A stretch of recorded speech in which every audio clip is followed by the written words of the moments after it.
Welcome to the Becoming You show with me, your host, Leah Rowling.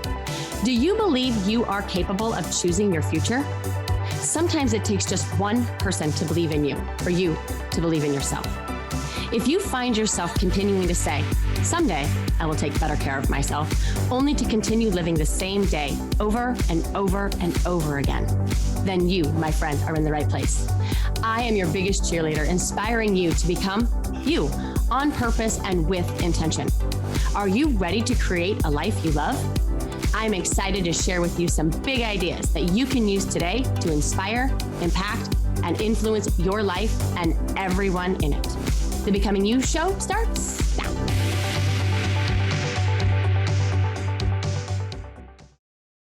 Happy Friday, friends. We made it. How was your week? Did you start the week prepared and ready to go? Priorities planned, routines in place, excited and motivated about your mission and your impact? If not, I want to remind you that there is still time to finish this week strong and celebrate the progress, because it's all progress. There is time to set up next week. There is time to figure out what it is that you are working towards. Maybe this will be the weekend that you will journal what it is that you want for yourself. Last week, we talked about JOMO, the joy of missing out. This idea of a decluttered sense of self. What would that look like? Who would you be? Would you be someone that was committed to a JOMO lifestyle, missing out on the cookies and chips and candies, missing out on the pop and the wine and the Tito's to help support your health and your inflammation and your weight loss goals, missing out on hitting that snooze button to get up and get to the gym, missing out on that next episode of that next season in the next Netflix frenzy to get to bed earlier, missing out on an hour plus distractions on social media to write a letter, read a book, call a friend, connect with a loved one. This JOMO lifestyle creates an uncluttered sense of self. And the only thing required is intentionality. If we were to be really honest with ourselves about what it is that is really missing from our lives, I'm guessing it isn't chips or cookies or new seasons of your favorite Netflix show. But maybe I'm wrong. Sometimes it seems so though, right? I'm guessing if you took the time and asked what it was that was really missing from your life, you would realize that it would not be more social media or Starbucks. It would be something more. This something more is what I want to talk to you about today. The void. I believe the void is what stands in our way from truly living this JOMO lifestyle. I believe we all have this void that exists within us. Have you noticed it? Have you noticed it feels like there's something not quite right?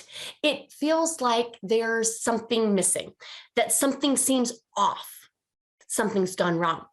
It shows up in our comparisons as your brain tries to look for evidence that you're just not quite as good as other people.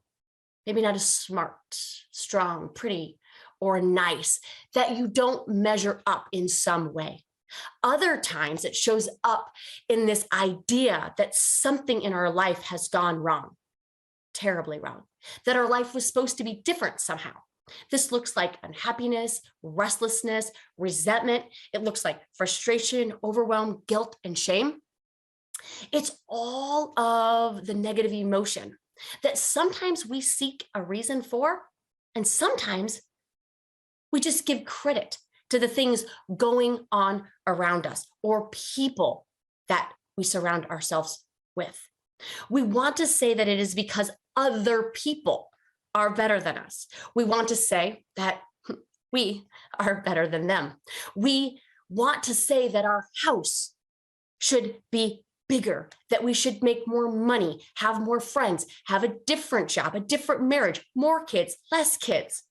We want to say that if we lived someplace different, like in the mountains or a place by the ocean, then this void might not be here.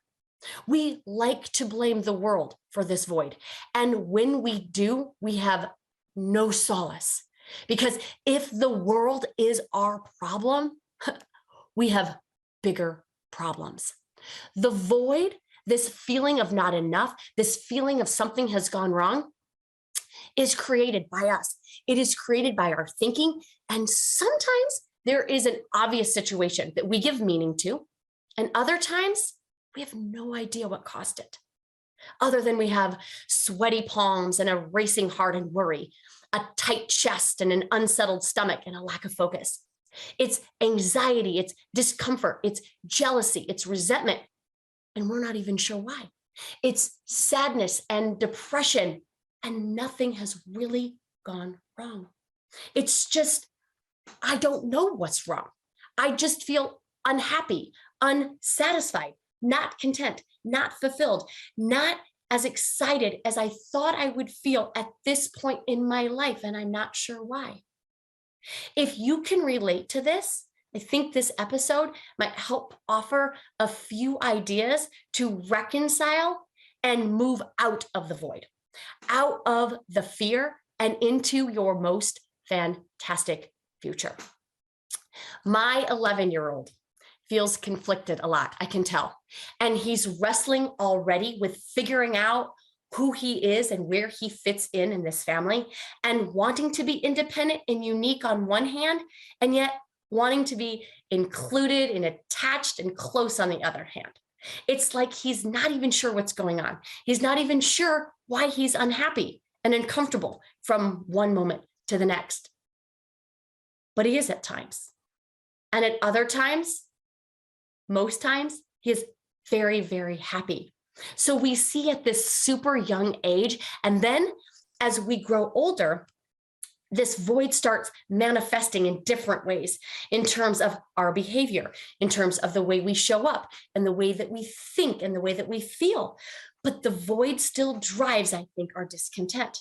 So the way my 11-year-old behaves and the way my teenage behaves and I behave is going to look different on the outside, but similar happenings on the inside. Notice that even we as adults have these toddler-like reactions happening internally, these internal tantrums. I call them sippy cup tantrums, feelings of it's not fair, pay attention to me, or you would rather do whatever, fill in the blank, than hang out with me. And not wanting to miss out or feel deprived or less than the people around us, insecurity, fear, and at the same time, a desire to be independent and unique. There is this void in all of us that we think can be filled by something outside of us. Our kids have this void and they think we can fill it. And we want to fill it for them. I mean, we don't want them to be unhappy, but when this doesn't work, we are left frustrated, wondering what has gone wrong. As I find myself parenting 3 preteen teen boys, 11, 14, 15 to be exact, I find that it's them being mad at me. It's them saying things that I want to interpret as hurtful. It's them not speaking to me for a while because they're upset about something. It's them pulling away, or at least perceived as much. It's them being a little more vocal about the things that I do that they find to be embarrassing, things I used to do, things we used to do that are no longer cool and fun. So I try to remind myself, this is just the void. They are just trying to look for ways to fill that void. I'm looking for ways to fill that void. Sometimes you look for me to fill it, right? They do. And sometimes I look to them to fill it. And as children, it's natural and normal to expect that our parents will fill this void for us, but we can't. Even the best parents, even the kindest, most patient, most loving parents will never be able to fill the void because the void is supposed to be there. This void serves a purpose. As a parent, I know that I can keep changing situations. I can contort and pretend and people please until I'm exhausted, and I will never be able to fill that void for them. Not because I don't want to, but because it's impossible. And the same is true for us. Our kids can't fill our void. And when we rely on them for our emotional well being, we suffer, and they suffer needlessly as well. They are working through their own emotions. They don't need ours to juggle as well. Our emotions are our job to navigate. And if you need help with this, that's the work that we do in Becoming. It's my online coaching group. I'd love to have you in there if you're not. So many times we look for this void to be filled with our expectations. If only they were more like this, then I would be happy. If only they loved me more, hung out with me more, talked to me more. If only they did what I asked and they weren't such slobs or got better grades or were more social or were less mean or more happy, then I would be happy. Our expectations create tremendous pain for the expector. I don't even sure that's a word, but I don't know what else we would call it. It's a nice way to say controlling and manipulative. And I know that seems really mean when I say it, maybe a little even bit tough love-ish, but we have to know the impact these expectations have on our kids, in our relationships, and in our life. We look to these people to show up in a certain way to try to fill this void within us. And even though it happens on occasion, we notice it's still not quite right. There's something missing. Did you ever think that there would be that one day that you would find that boyfriend or that girlfriend who you thought were going to be the ones to fill the void and complete this romanticized love story, that they would complete you and that void would be filled? And sometimes you may feel complete in the smittenness of it all, but ultimately, at some point in time, you realize that they can't fill the void. Either and then you are back to thinking, what's wrong with me? What's wrong with them? What's wrong with my life? We think this way when we get that dream job that would fill the void.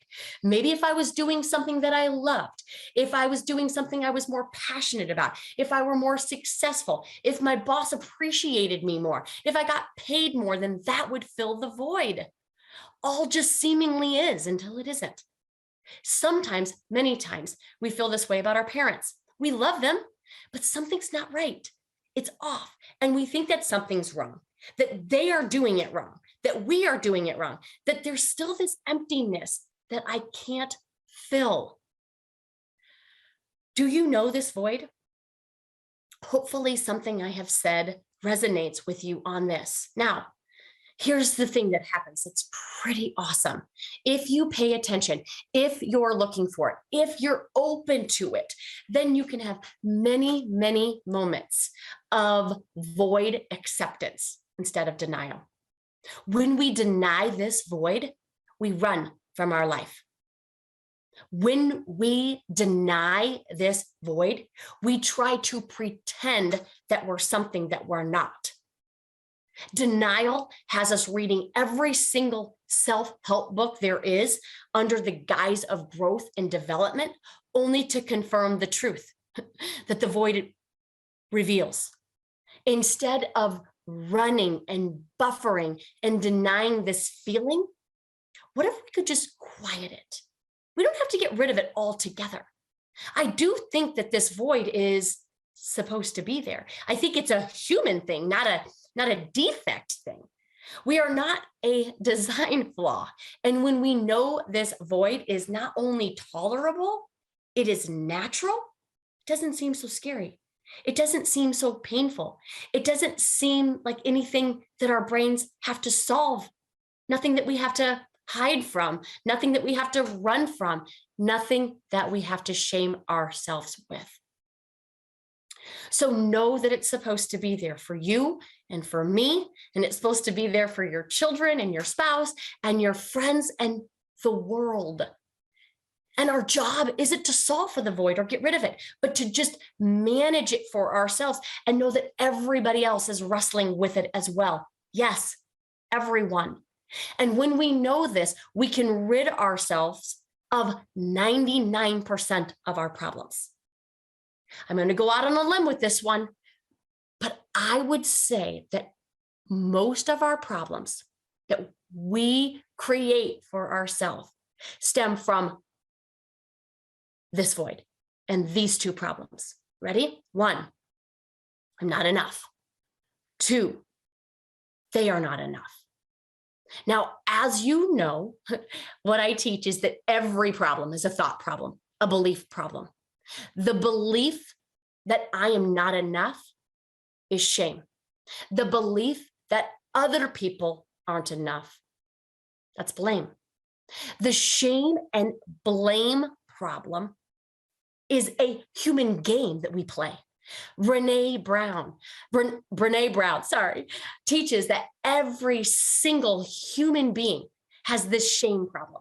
So nothing has gone wrong with us that we have this. Actually, all healthy humans sometimes wonder if we're good enough.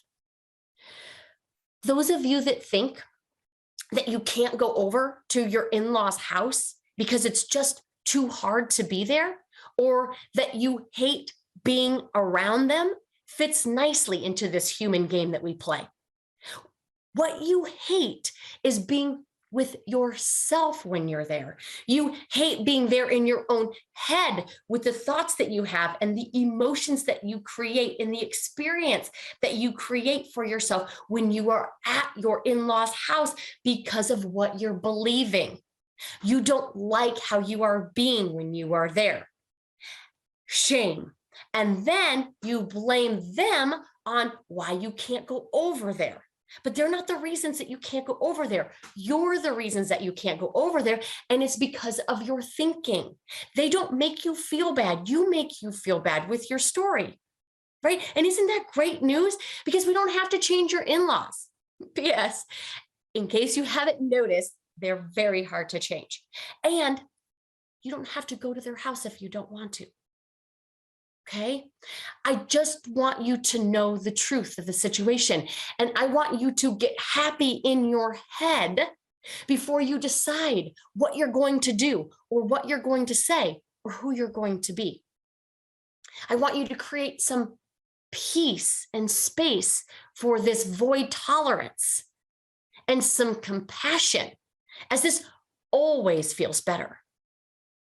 Many of us have heard about shame, right? And have studied a lot of Brene Brown's work on this shame and guilt. But yet some of us still don't realize that shame and blame and how we show up feeling it has an impact, a tremendous impact on our action line, how we show up. Okay. So if you're not really sure how it's showing up, I'm going to break a couple of different concepts down for you. Okay. Shame fuels the following. It shames comparison and despair. We compare and then we feel bad. And it confirms our not enough story. And I mentioned this earlier. We look to somebody else and we think, if only I was as smart as them, or as successful, or pretty, or smart. We compare and then we shame ourselves for not being enough. And did you know that we could compare in possibility? This is my favorite way to compare, meaning, wow, look at this amazing human being doing amazing things. And I'm a human and they are a human. Could I be capable of doing amazing things? Possibly. Perfectionism. This is how shame shows up in perfectionism. Let's just try to do it perfectly so that we can prove to ourselves that we're enough and everyone else can think that we're enough. Perfectionism is also interesting because sometimes it shows up where The house is super nice and tidy and neat. And other times it shows up where it's not tidy at all. Because if we can't do it perfectly, we won't do it at all. If I can't make perfectly round cookies, then I won't make any at all, right? I can't do it sloppy. I can not do it well. And I can't do it because then people might come along and judge us. So what I find so often is that we don't do anything at all. And then we forget the root term of the word perfectionism, which is to perfect, right? And so I just want us to be on to ourselves that in order to perfect anything at all, we have to begin by not being good at it at all. The other way that shame shows up is in our people-pleasing tendencies, right? Why don't we just get everybody to feel good? Because if I can get everyone else to feel good, then maybe I can feel good. And then I'll like me. Then I can finally believe that I'm enough. The other ways that it shows up is with social anxiety. Social anxiety only comes up with the belief that we're not enough, because whether or not we are or not, we're going to think that other people are judging us. And then we're going to get nervous and feel bad. And so let's just not hang out with other people. That would be better for us, right? And if I have to participate, then shame, not enough, is going to show up. It's going to have me being scared and not engaging and avoiding conversations, assuming that we're being left out, looking for proof that we will no doubt find. Our eyes look for what our brain tells it to. We will tell ourselves that other people have more in common. Other people are just more engaging or funny or smart. It also has us showing up hiding and playing small. Shame hides in hiding. Shame grows in hiding. It shows up and it looks like you not being who you want to be in your life. It's being who everybody else wants you to be. It's diminishing yourself and neglecting yourself. It's being Leah Light. Why am I taming myself down? Okay, that's just a few of the ways that shame shows up.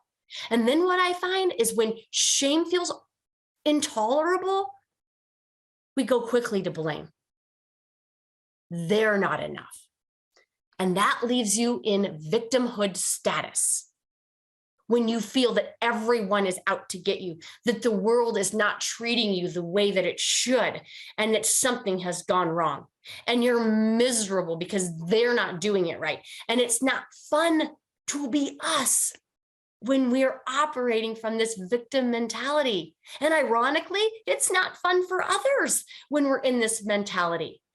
But we're not going to be worried about them and how they might be feel. We're going to be worried about us and how we feel. If we think everyone is creating your pain, you're in victim mentality. And when we are, we become disempowered. Blame also shows up, and it's the obvious one, is in our judgment for others, that they're just not doing it right, that we're just a little bit better than everyone else. And why don't they just do it my way? Why don't they just see it the way I see it? And we offer up to our head, if I could just get 5 minutes with these people, I'm sure I could get them to understand my point of view. And friends, everyone wants this. Everyone wants to justify their rightness. And at the end of the day, everyone is right. It also has us showing up defensive, defending our own rightness. Our people pleasing that shame created for us allows us on the other end of it to be resentful, right? Because we say something that we really don't want to do, and then we do it, and then we become resentful for them asking us to do the very thing that we said that we were going to do in the first place. It creates a bunch of self-pity and indulgent emotions. And I want better for you. I want you to live the very biggest version of you and the truth of who it is that you are. And it's not operating from the void. It's not solving for the void. It's just quieting it enough to realize that it's supposed to be there and that we can move out of it anytime we want by conscious thought. Okay, we get to choose our brain. And I know this seems very super disappointing. I know that we were hoping that it was more mathematical or something rooted in a complicated science. It's not. It's just thinking about what it is that we're thinking about and identifying what is true and what is not true. Okay? And that's it. I want to let you guys know that believing in who it is that you are and understanding that this brain that we operate from is a muscle that we have to work and practice on the daily, not just every once in a while, not just when we get that really great book recommendation or we take that course. It's a daily practice. And if you're not doing something for your brain on the daily, I want to invite you to our Becoming membership. You can check us out at www.learolling.com/becoming and try out a community that is going to support you in getting your brain thinking about possibility instead of being stuck in the void that we find ourselves in sometime. All righty, my friends. If you like this episode, will you do me a favor? Would you share it with a few people and then ask them to do the same?